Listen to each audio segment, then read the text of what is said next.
lire. Je te l'ai dit plus de 20 fois. Quand vous lisez, ne laissez pas l'auteur décider pour vous. Non, c'est à vous de décider. FDL, la fréquence des loisirs, c'est l'instant fréquence des lectures pour les fans de lecture. Aujourd'hui, c'est la chronique manga présentée par Françoise.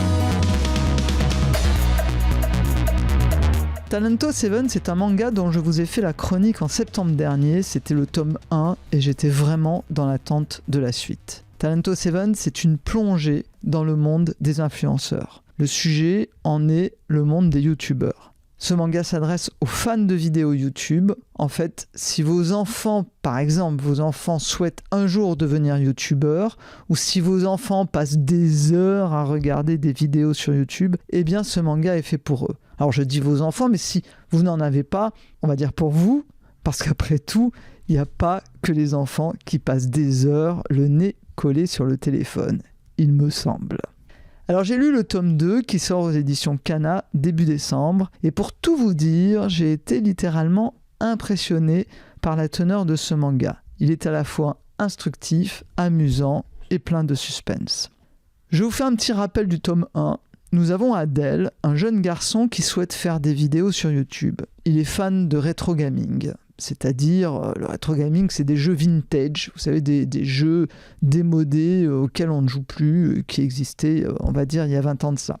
On peut rajouter d'ailleurs, Adèle connaît bien aussi les anciennes consoles de jeux, et surtout, comment les brancher pour les utiliser avec des PC modernes. Vous voyez, brancher la vieille Nintendo d'il y a 10 ans sur un PC pour faire fonctionner ce jeu rétro gaming auquel on ne joue plus parce qu'il est vraiment démodé, mais bon, on a envie de revenir sur des vieilles choses, ça arrive. Donc Adèle est fan de ce genre de choses et il souhaite partager sa connaissance sur une chaîne YouTube. Mais voilà, il a un petit souci, Adèle, il a même un gros souci puisqu'il a un souci d'émotivité qui bloque un peu son discours, on va le dire, c'est-à-dire que dès que la pression monte, il fond en larmes devant ses auditeurs, ce qui est quand même un peu gênant pour conserver son public.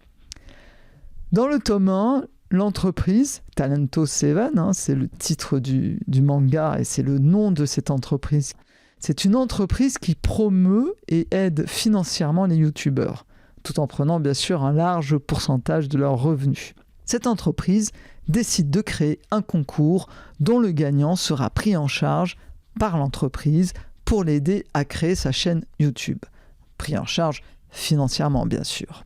Donc, qu'est-ce qu'ils font ? Ils organisent avec 6 des actuels grands YouTubeurs de cette entreprise le coaching d'un jeune. C'est-à-dire que 6 des YouTubeurs vont chacun coacher un jeune afin d'en faire leur futur poulain et gagnant, bien sûr, du concours. Et notre jeune héros, Adèle, est sélectionné par un des fameux YouTubeurs, Benzu.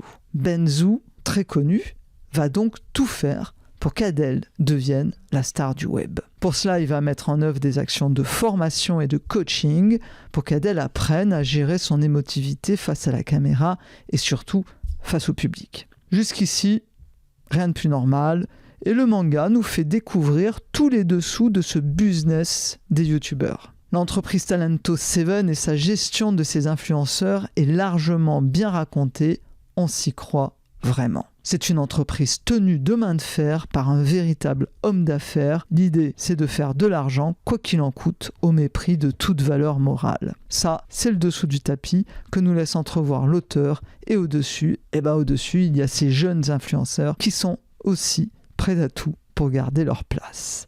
Dans le tome 1, c'était une découverte sympathique de ce monde des petites caméras. Dans le tome 2, on passe à autre chose. On découvre les vrais visages de chacun des personnages, ou tout au moins, c'est ce qui nous semble.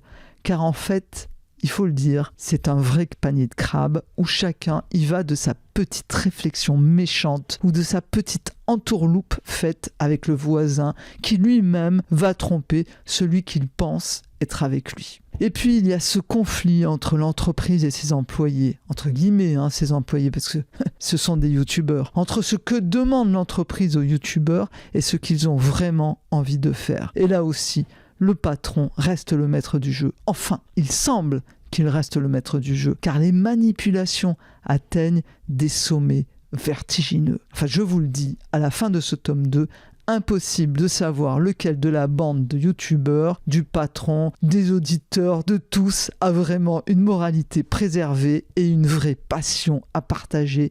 Qui décide quoi et comment et surtout pourquoi? Eh ben ça se complique un petit peu.